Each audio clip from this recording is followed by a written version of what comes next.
To new vlog. કેમ છો? I hope બધાય મજામાં હશો અને હું પણ આજે મજામાં છું.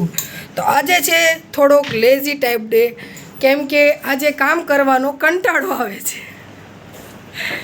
મારું કામ છે જો બધે લાઇટો ચાલુ હશે બંધ કરવાનું, કેમ કે અમારા નેન્સીબેનનો હાથ આમ લાઇટમાં પંખો જ્યાં જાય ત્યાં ચાલુ કરી અને વી આવે.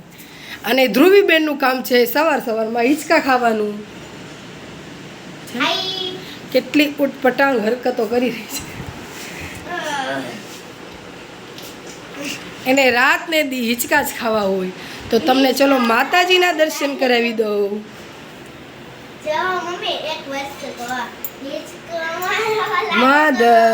માધવ છે નહીં, પણ માધવ મને આમ ટેવ પડી ગઈ છે એટલે થઈ જાય. અત્યારે તડકો ઘણો વધારે છે. હાલો બસ અમારો માધવ. આ ફોટો મારા ખ્યાલથી 20 વર્ષ જૂનો હશે. હું જુદી થઈ ને એટલે મેં બા પાસે આ ફોટો માંગ્યો. મેં કીધું મને આ કાનો બહુ ગમે છે, બા મને આ ફોટો આપજો ને.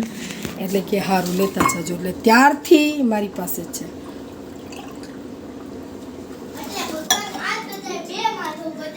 અને કબૂતર એટલે તડકો બહુ જ છે, બહુ એટલે બહુ જ. એટલે બધા ખાસ તમારું બધાનું ધ્યાન રાખો, લીંબુ પાણી પીવો, તડકામાં જવાનું ટાળો, બપોર વચ્ચે ઘરે રહ્યો.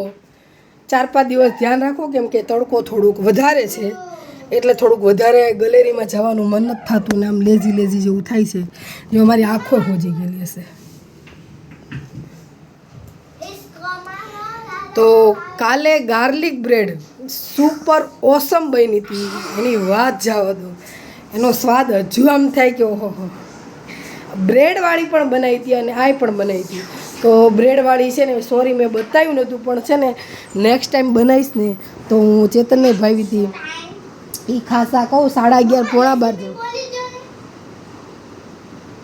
ધ્રુવીબેન વચ્ચે બોલે છે એટલે બહુ જ મજા આવી ગઈ હતી. આ ચેતન રાતે 12 વાગ્યા પછી આવ્યા હતા એટલે એ બ્રેડવાળી બનાવી હતી, પણ છે ને કે બતાવી નહોતી, કેમ કે પછી બહુ જ ફટાફટ કરવામાં અને હું પણ ખીજાઈ ગયેલી હતી કે વહેલા થોડું ઘણું આડાઅવડું કરીને આવી ગયા હોત તો રાતે 12 વાગે બનાવવાનું. એટલે એણે તે શાંતિથી ખાધી, એને ભાવી હતી. એટલે બ્રેડવાળી હું તમને બતાવીશ. મેજરમેન્ટ તો બધું જે બનાવ્યું હતું એ જ હતું, પણ બ્રેડવાળી છે ને એમાં બ્રેડ એક સાઈડ બે સાઈડ થોડું, એક સાઈડ છે ને થોડુંક શેકવાનું, બીજી સાઈડ થોડુંક વધારે શેકવાનું. અને આમાં જે મેં કાચું લસણ એટલે થોડુંક ફ્રાય કર્યું હતું. પણ બ્રેડવાળી કરો ને એમાં છે ને લસણને છે ને કળિયુંને વધારે બ્રાઉન કરવાનું. આમાં તો ખાલી જરીક જ કરવાની હોય, 1-2 મિનિટ જ ગેસે રાખવાની. ઓલું તો છે ને લાલ કોફી કલરનું નહીં પણ બ્રાઉન કલરનું કરી અને પછી છે ને એકદમ પીસી નાખવાનું, એવી રીતે કરવાનું. એટલે બહુ જ મજા આવી ગઈ હતી ખાવાની. અત્યારે 10:30 ઉપર થઈ ગયું, 10:30 નહીં પોણા 11 થવા આવ્યા છે. તો હવે બપોરની રસોઈનું કરવું વિચારું છું. મારે ઓલા વરાળિયા પાપડ ફર્સ્ટ ટાઈમ એ પણ બનાવવા છે. એટલે પહેલાં તો હું 500 લોટના જ બનાવીશ અને સરસ બની જશે તો પછી આપણે, કેમ કે એટલે ટ્રાય એ તો સારું કહેવાય. ટ્રાય તો ઠીક. આ જે મેં હું આપણે ગાર્લિક બ્રેડનો લોટ 500નો જ બાંધ્યો હતો, એમાં તેમ 9 બની હતી. એટલે પહેલાં એક બનાવી હતી ને થોડીક જાડી બનાવી હતી, બીજી બધી નોર્મલ પતલી બનાવી હતી, વ્યવસ્થિત જ બની હતી. કિલો લોટ બાંધ્યો નહીં, નકર એ લોટનું હું કરત. મેં કીધું પહેલાં 500ની ટ્રાય કરું. અને બહુ વાર લાગે મારા બાપ, બહુ જ વાર લાગે. હવે ગાર્લિક બ્રેડ બનાવીશ, પણ ક્યારે આમ ફૂલ મેજરમેન્ટ બધું પહેલાં અગાઉ કરી લીધું હોય ને તો જ બનાવીશ, નકર તો બ્રેડવાળી જ બનાવીશ. કેમ કે કાલે મેં બધું છે ને 4-4:30 વાગ્યાનું 4 વાગે વાસણ ચડાય ને એ બધું કર્યું. 4:30ની ઉપર થોડુંક થયું ને તો એ લોટ બાંધ્યો. એટલે 5 વાગે લોટ કમ્પલસરી બંધાઈ જ ગયો હતો. એટલે એને 2-3 કલાક છે ને એને આથો આવવા દેવાનો હોય. પણ દોડધામ થઈ ગઈ હતી અને મને તો એક જ ડર હતો કે બનશે કે નહીં બને. એટલે આઈ હોપ સારી જ બની હતી. પણ કિલોનો લોડ બાંધત તો હું ક્યાં નાખત. એટલે 500નું મેં કીધું 500નું કરો અને છે ને એક બ્રેડનું પેકેટ મંગાવેલું. જો ઇનકેસ સારું ન થાય તો બ્રેડવાળી તો ખવાય. બ્રેડવાળી તો મને આવડતી હતી અને એકાદ બે વખત ખાધેલી છે. એટલે આ મારે ઓલી ડોમિનોઝવાળી જ ખાવી હતી. અને છેલ્લે જે ચેતનમાં એકદમ ક્રન્ચી બની હતી, ઓહો હો હો, એની વાત જ જવા દો. એટલી તો સુપર ડુપર હિટ બની હતી ચેતનવાળી તો. નેન્સીમાં તો કેવું હોય કે છોકરાઓને તો કે મમ્મી હવે થઈ ગઈ હશે જલ્દી, અને એક આ ઓવન નહોતું અને આ ઘરે ઓવન એ પહેલાંમાં તો ઓછામાં ઓછી 20-25 મિનિટ જેટલું થઈ હતું. અને પછી તો વાર નહોતી લાગતી, ફટાફટ થતી હતી. પણ બાપા એમાં બહુ વાર લાગતી હતી. હું રાતે 8-8:30 વાગે નવરી થઈ હતી. 8-8:30 વાગે નવરી થઈ, બધું કામકાજ બધું કરી પાછું રાતે ચેતન હાટું બનાવી હતી. એટલે પહેલી વખત તો બાપા મરાઈ ગઈ. મને એમ થયું કે ઓહો અમે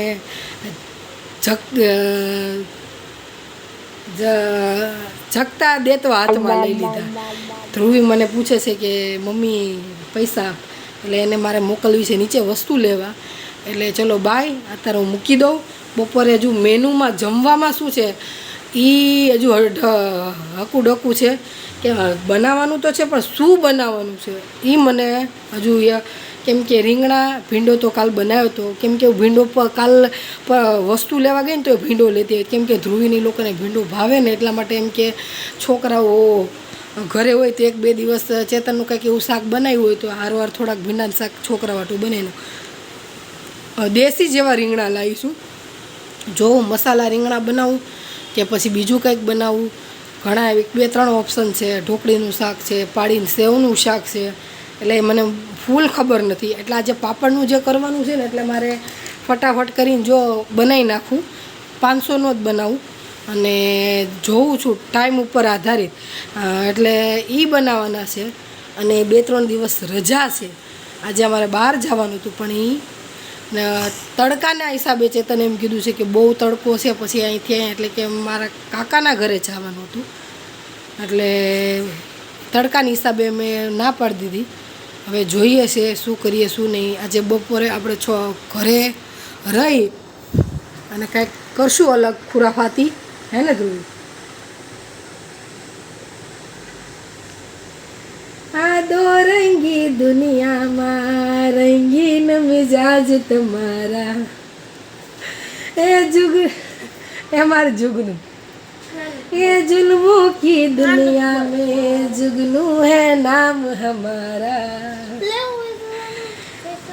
વિડીયો ઉતારતી હતી ને એટલે વચ્ચે બોલ કરતી હતી ને એટલે હું એને ખીજાણી કે તું વચ્ચે બોલે છે ને એટલે મારે અમુક વસ્તુ ભૂલાઈ જાય બોલવાનું. એટલે બેન રીસાઈ ગયા છે. કાંઈ વાંધો નહીં, ધ્રુવી રીસાઈ ગઈ હોય તો, હે ને ધ્રુવી? એને જે અમે ગીત ગાયું છે ને એને બહુ ગમે છે. પછી કયું એકડો ગમે છે. પછી બધા છોકરાઓને ગમતા એવા જ ગીત ગમે છે. મોબાઈલ હાથમાં આપ્યો હોય અને જો હું વગાડતી હોય તો એમ કે મમ્મી એ જ ગીત મારે સાંભળવા છે. એટલે એવું છે. તો જુગનુંને કહું કે તું મહેંદો લઈ આવી, હે ને જુગનું? શું એટીટ્યુડ છે મારી ધ્રુવીનું! હા હા હા હા હા, એ આપું ધ્રુવી, આપું અહીંયા ધ્રુવી. ચલો એને પહેલાં મનાવી લો.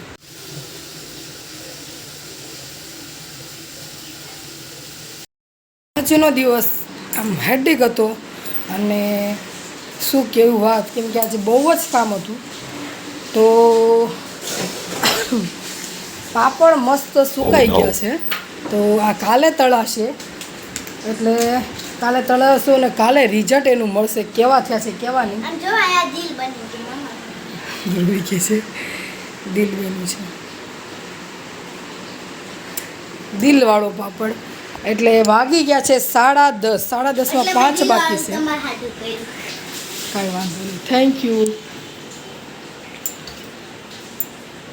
10:30માં 10 મિનિટની વાર છે. એટલે આજે મને એવું લાગે છે કે આજે વહેલા સૂઈ જવું છે. કેમ કે મારી આંખ ઘેરાઈ રહી છે. એટલે રોજ બહુ મોડું થઈ જતું હોય છે. મેસેજ વાગી ગયું નખમાં. એટલે આજે વહેલા સૂઈ જવું છે. એટલે નેન્સી કહે છે નાવા, અને ઝૂલો તો ચાલુ ને ચાલુ. હવે હું આવું ઇરિટેટ થઈ ગઈ છું આ ઝૂલાથી, કેમ કે મને હવે નડવા મળ્યો છે. કાંઈ વાંધો નહીં, આજે જેમ બને એમ વહેલું સૂવાનું છે.